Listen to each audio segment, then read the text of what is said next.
Necesitamos un tiempo. La foto que apareció después me partió en dos. Lo que vi me obligó a mirar cada mentira que había querido creer. Yo, Gabriel, de 34 años, no pensé que una frase tan pequeña podía abrir un abismo. Renata y yo habíamos construido una vida que, para mí, no tenía fisuras visibles, departamento compartido, plantas que yo regaba por las mañanas, la misma cobija en el sillón, cenas improvisadas los fines de semana.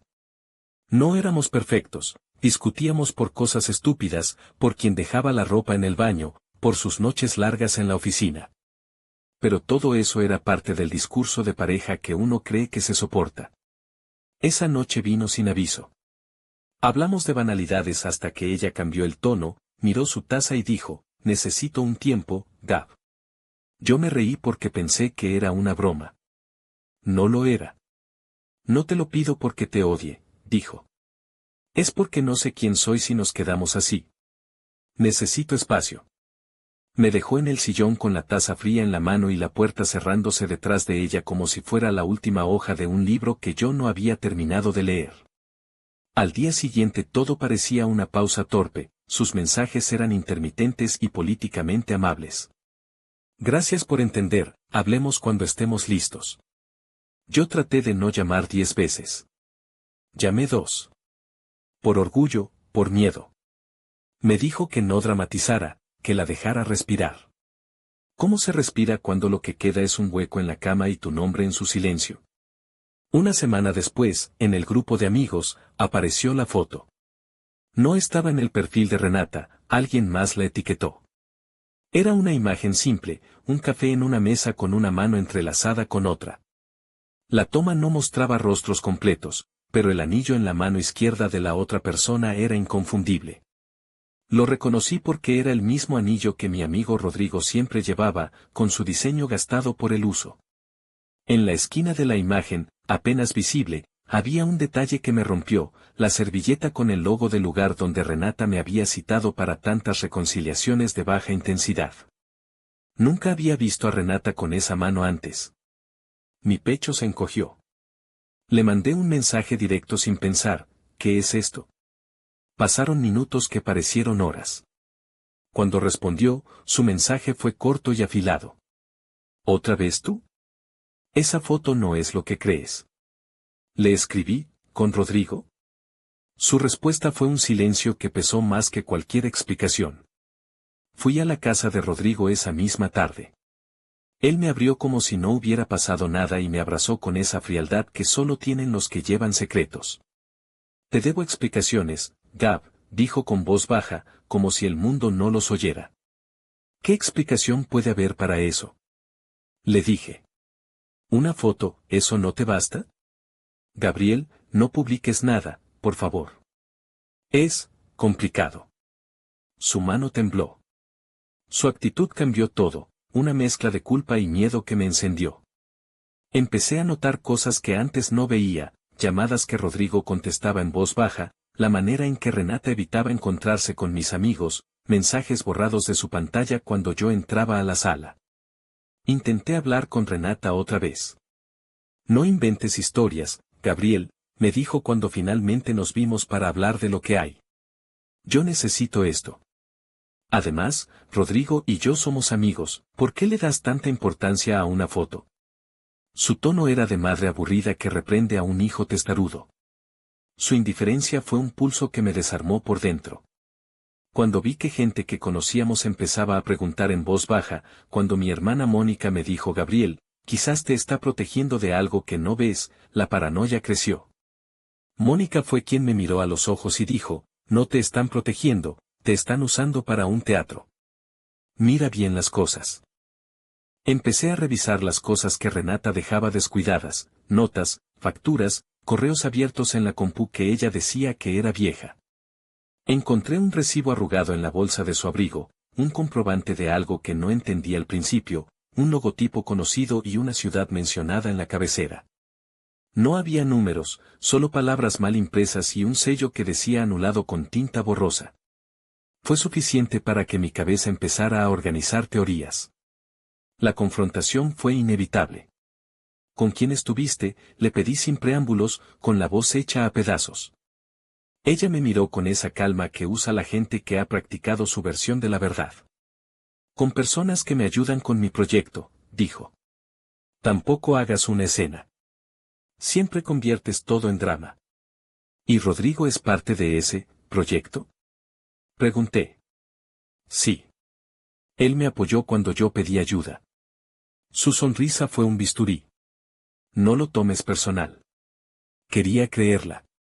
Necesitaba creerla. Así que me autoconvencí de que la foto era un malentendido, una mano tan parecida, una servilleta, la publicidad de una cafetería que ambos frecuentábamos. Me dije que estaba mirando sombras. Pero la duda se enraizó y se alimentó de las pequeñas contradicciones que ella iba dejando por descuido. La presión externa hizo lo suyo. En el trabajo comenzaron los rumores vagos. ¿Has escuchado que Renata está saliendo con alguien?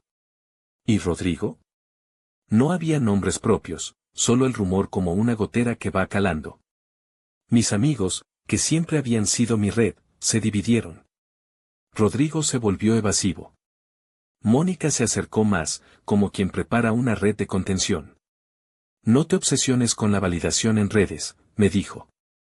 Pero ¿cómo no obsesionarme cuando la misma imagen que apareció en mi feed era la excusa para que ella me pidiera espacio?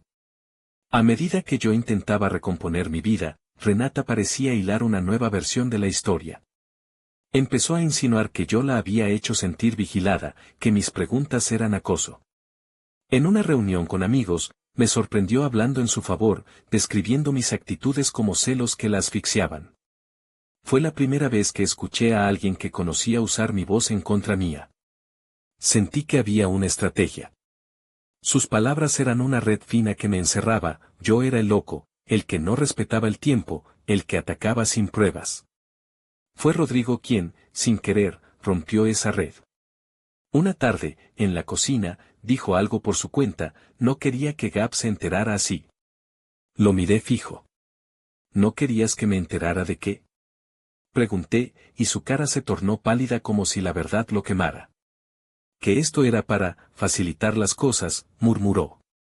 Renata y yo conversamos. Ella dijo que si yo publicaba la foto, la gente lo vería como algo casual. Que así nadie la vería como la mala. ¿Facilitar qué? Repetí. La conversación quedó en medio de un silencio incómodo hasta que Rodrigo, derrotado, confesó que habían planeado que la foto saliera. No fue para lastimarte, dijo. Fue para que tú dieras el primer paso. Para que no quedara raro que Renata necesitara espacio. Sus palabras tropezaron y se derrumbaron. Ella dijo que si parecía que estaba con alguien, nadie la cuestionaría por pedir un tiempo. Que la gente pensaría que era su decisión, no que se iba por algo que tú habías hecho. Las piezas encajaron, la foto no era casual. Fue una construcción. Una puesta en escena diseñada para modelar la percepción pública, para hacer que yo pareciera el agresor, el que no se adaptaba, el que exigía explicaciones. Renata había aprendido a manipular las redes como quien domina un instrumento. Y yo había sido su público sin querer. La confrontación final fue lenta y calculada. La cité para hablar sin dramatismos, como decía ella, en el mismo café cuya servilleta me había señalado la primera vez. Todo estaba dispuesto, la mesa, la luz de la tarde, nuestros silencios como testigos. Le dije lo que sabía, no con ira, sino con voz cansada, como quien enuncia hechos. Pusieron esa foto a propósito, Renata, le dije. No fue accidente. Rodrigo lo admitió. Ella me miró sin pestañear. Eso no te da derecho a acosarme, dijo. Lo que hacemos con nuestras vidas es asunto nuestro. ¿Y tú decidiste hacerme pasar por loco? Pregunté, con la calma convertida en filo. No lo entiendes, Gab. Necesitaba que todos entendieran que me voy por motivos personales. ¿Qué esperabas, que me quedara porque tú lo mandas? Su tono era de indignación preparada. En mis manos tenía fragmentos de pruebas, conversaciones recortadas en capturas, correos borrados que logré recuperar por casualidad y una cadena de mensajes entre Rodrigo y Renata en la que hablaban de escenificar la foto. No eran pruebas legales, pero eran suficientes para mostrar un patrón, habían actuado con intención para moldear la verdad a su favor. Renata intentó otra jugada, empezó a decir que yo la acosaba con llamadas, que iba a la cafetería sin respetar el tiempo, que preguntaba a sus amigos por ella. Sus palabras estaban calculadas para revertir la narrativa. Amigos en común, confundidos, le creyeron. En un encuentro con varios de ellos, me encontré defendiendo mi cordura en voz alta, exponiéndome a burlas y a comentarios que intentaban minimizar lo que había pasado. Si tan mala era la cosa, ¿por qué no lo dejamos?, me dijeron. Sus preguntas eran pinchazos que me destrozaban. La presión me arrancó algo que no sabía que aún conservaba, la necesidad de que alguien más me dijera la verdad.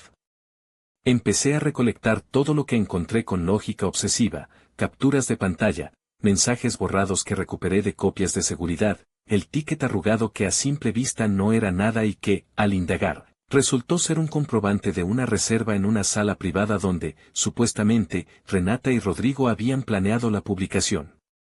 No quiero dar detalles técnicos, solo diré que junté suficiente material como para reconstruir la operación. Decidí que si me iban a hacer ver como el loco, yo usaría su propio juego. Creamos una lista, quién sabía qué, quién había sido contacto para las publicaciones, quién había burbujeado la versión pública. Combiné con Mónica un plan para exponer la verdad en un lugar donde no pudieran apagarla, la red de amigos comunes y algunos contactos profesionales. La venganza que planifiqué no era violenta, no iba a destruir físicamente nada. Sabía que lo que dolía no era el drama en redes sino el ardid que había afectado mi reputación y mi estabilidad emocional. Empecé por Rodrigo. Le envié capturas de su conversación con Renata a su pareja, la mujer que él había llevado a cenas de trabajo y a la que siempre saludaba con besos formales. No añadí palabras. Las imágenes hablaban por sí solas. La confrontación que siguió fue brutal, Rodrigo intentó justificarlo, se desvivió en promesas, en no fue así, en me malinterpretaron. Pero la confianza ya estaba rota. Perdió el apoyo de su pareja y su imagen se resquebrajó en nuestro círculo. Luego contacté a gente del trabajo de Renata. No con la intención de arruinar su empleo, sino para que la verdad de sus manipulaciones saliera en el ámbito profesional donde ella decía que necesitaba tiempo para crecer. Les mandé los fragmentos relevantes, sin dramatismos, el efecto fue que empezaron a mirarla de otra manera. No era una acusación formal, pero sí fueron suficientes para que algunos colegas dejaran de participar en sus planes y para que ella quedara aislada en un terreno que antes dominaba. Su familia también recibió informaciones que no esperaba. No desde el odio, sino para que supieran que su versión no era la única. La reacción de su madre fue fría. No puedo creer que hayan planeado algo así. No me importó la sorpresa de su casa, quería que ella sintiera las consecuencias humanas, que no fuera un juego sin daños reales. Renata intentó contraatacar medio legalmente, medio con aquello que mejor controlaba, su relato público. Empezó a decir que yo la acosaba, que la exponía, intentó usar la narrativa de víctima. Pero mis documentos eran coherentes. Cada pieza ensamblaba un patrón. Mostré cómo habían coordinado la publicación, quién la había subido, qué conversaciones la precedieron. No era justicia oficial, pero fue suficiente para que la verdad dejara de ser una vaga insinuación. La venganza no fue dulce. No hubo bombas emocionales de película, no destroné a nadie en un gesto épico. Fue más sutil, se deshilachó su red de apoyo, se quebró la confianza entre quienes habían participado.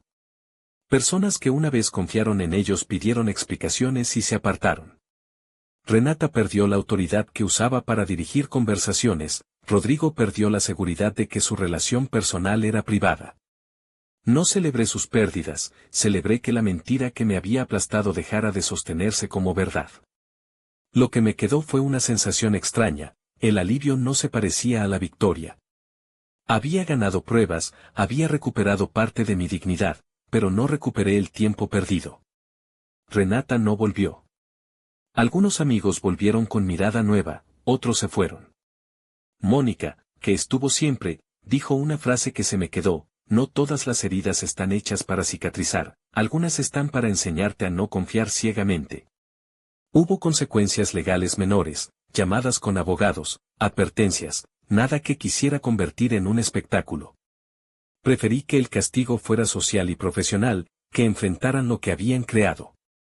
Me acerqué a la terapia porque entendí que lo que me rompieron no era solo la relación sino la determinación de quién era. La manipulación te hace dudar de tu percepción, el gaslighting te hace cuestionar tu memoria, y eso duele como una fractura interna.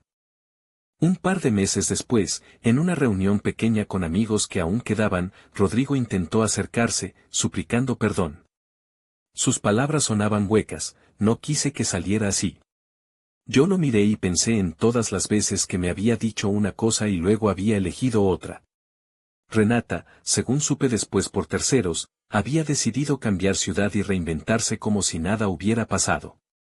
La verdad es que la gente se reinventa con facilidad cuando el daño no toca su bolsillo. Nosotros, los que quedamos, pagamos con tiempo y con caparazones. Actualización 1. Algunas semanas después de que todo estallara, recibí un mensaje anónimo con material que no había visto, audios de conversaciones privadas entre Renata y una persona que manejaba sus redes. En esos audios, hablaban del timín para que la publicación tuviera el efecto deseado. Yo no los publiqué. Los guardé como prueba intangible de que la manipulación no era improvisada, era orquestada.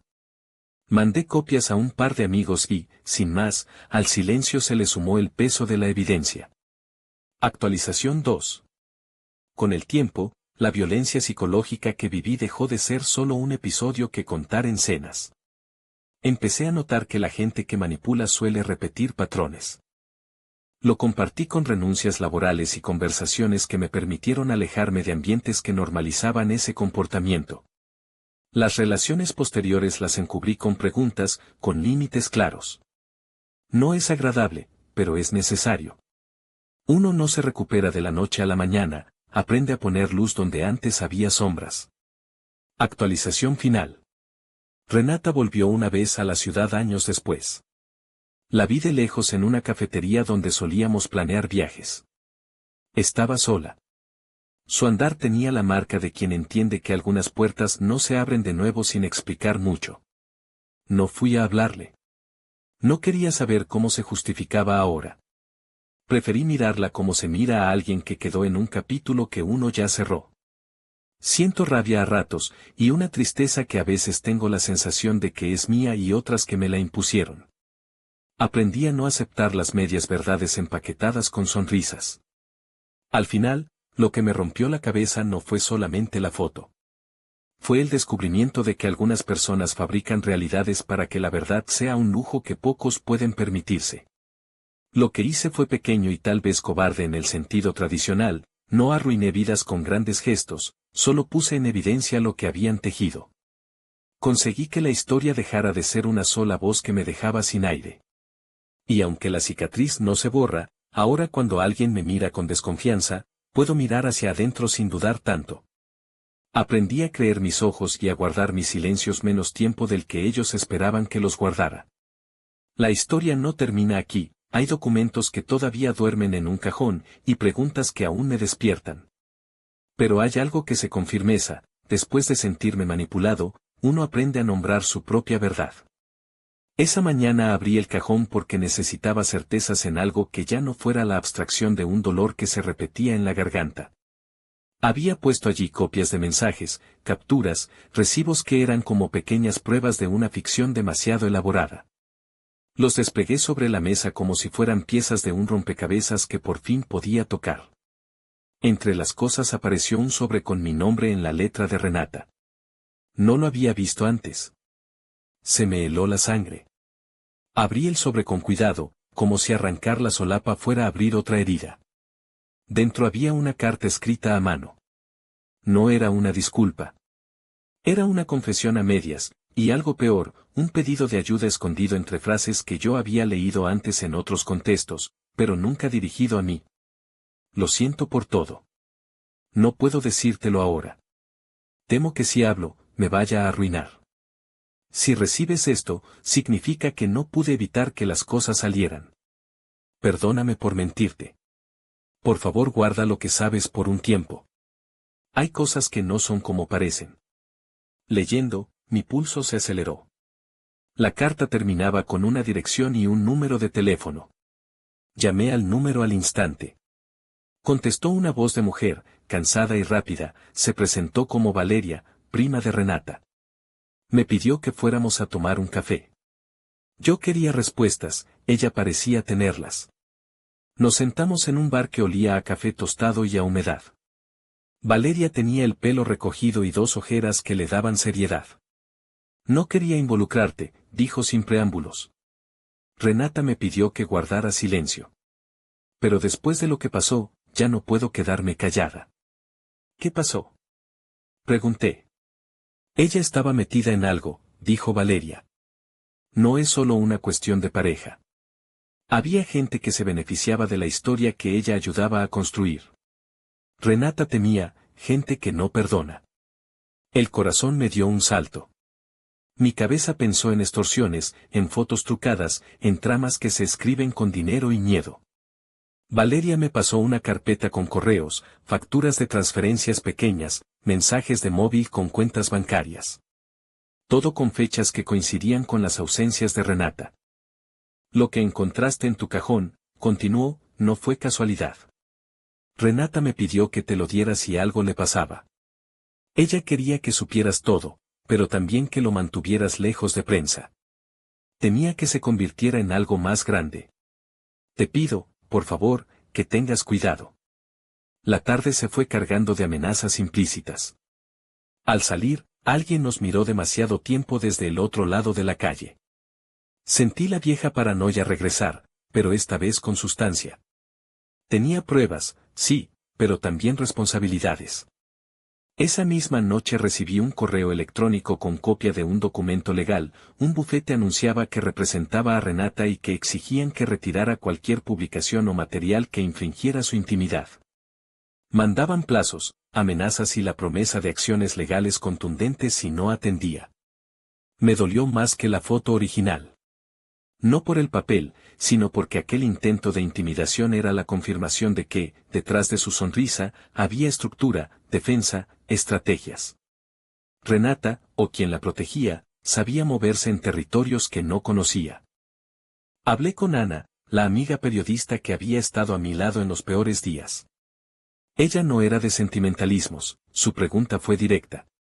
¿Tienes pruebas? Me dijo por teléfono. Sí, contesté. Tengo correo, transferencias, una carta.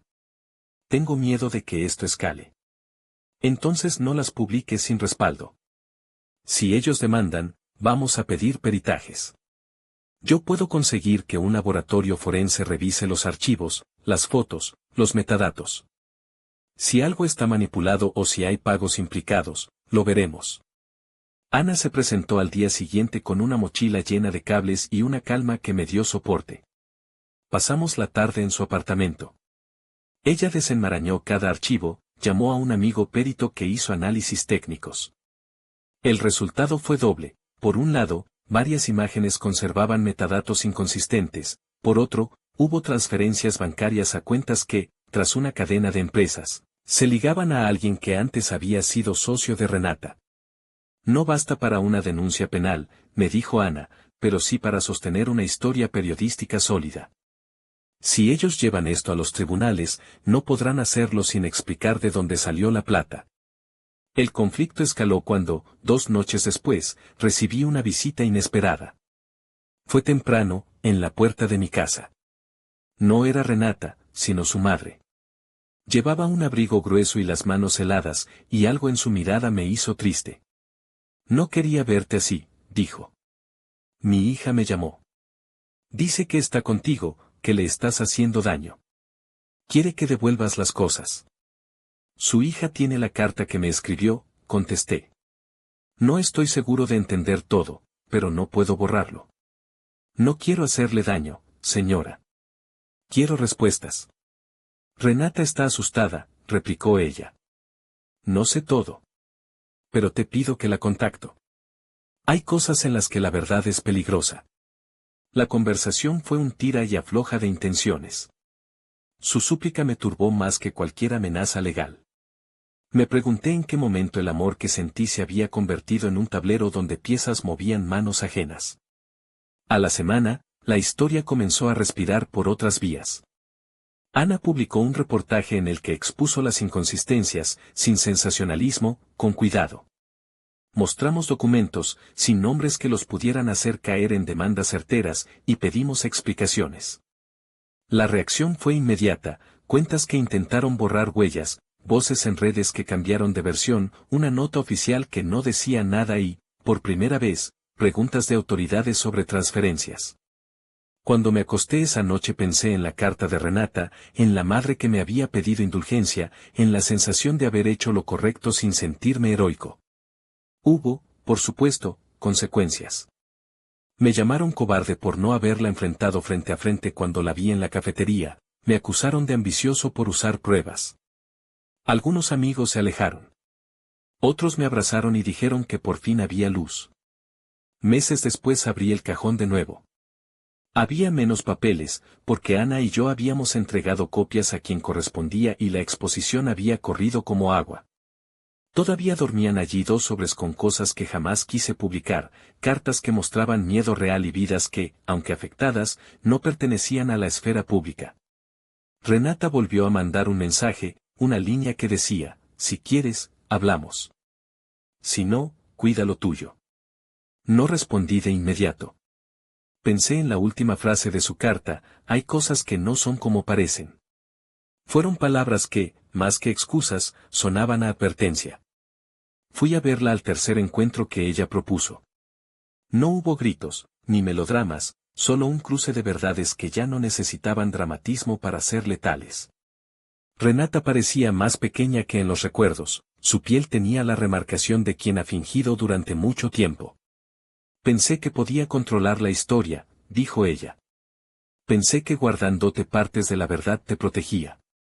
Pero terminé por mentirte a ti y a mí misma.